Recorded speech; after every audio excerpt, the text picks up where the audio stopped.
A gente vai voltar para Brasília para falar de uma outra PEC que continua avançando, mas aos poucos. É a PEC do fim da reeleição. Repórter André Anelli, mais uma vez aqui com a gente. Como é que está o debate dessa proposta que vai e volta aí no Congresso Nacional? André.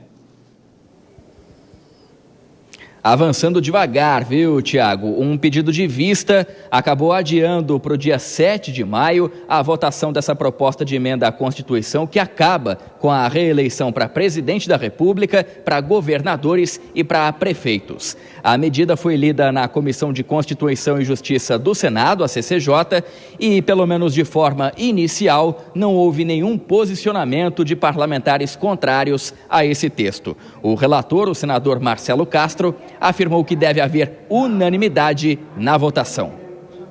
Houve uma manifestação de todos os membros da Comissão de Constituição e Justiça e todos favoráveis. Não teve uma única manifestação contrária ao fim da reeleição. Há um consenso hoje na classe política, no Senado Federal, que há uma probabilidade muito grande dessa matéria ser votada aqui por unanimidade, de que a reeleição para os cargos executivos no Brasil, de prefeito, governador e presidente da República, foi um malefício grande à gestão pública do Brasil.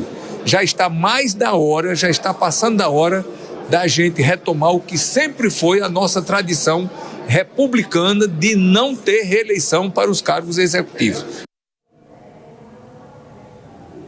A PEC prevê uma regra de transição com o fim da reeleição apenas para quem for eleito em 2034. O texto também prorroga os mandatos do Executivo de 4 para 5 anos, incluindo os vereadores e deputados federais, estaduais e distritais, e ainda unifica todas as eleições para o mesmo ano. Em vez de eleições a cada 2 anos, o Brasil teria eleições a cada 5 anos. Prefeitos e vereadores eleitos apenas em 2028 teriam um mandato de 6 anos sem direito à reeleição para os prefeitos. Já os senadores teriam os mandatos ampliados de 8 para 10 anos, de forma também a unificar essas eleições.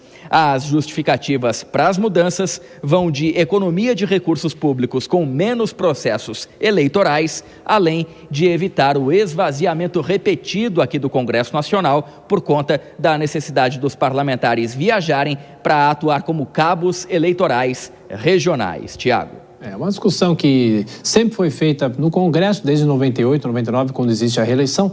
Bom trabalho para você, André. Vou chamar Dora Kramer, Cristiano Vilela. Ô, Dora, essas justificativas que o André nos trouxe no finzinho da participação dele, são viáveis, são justificativas que cabem nesse debate? Dificilmente isso vai para frente agora, não é, Dora?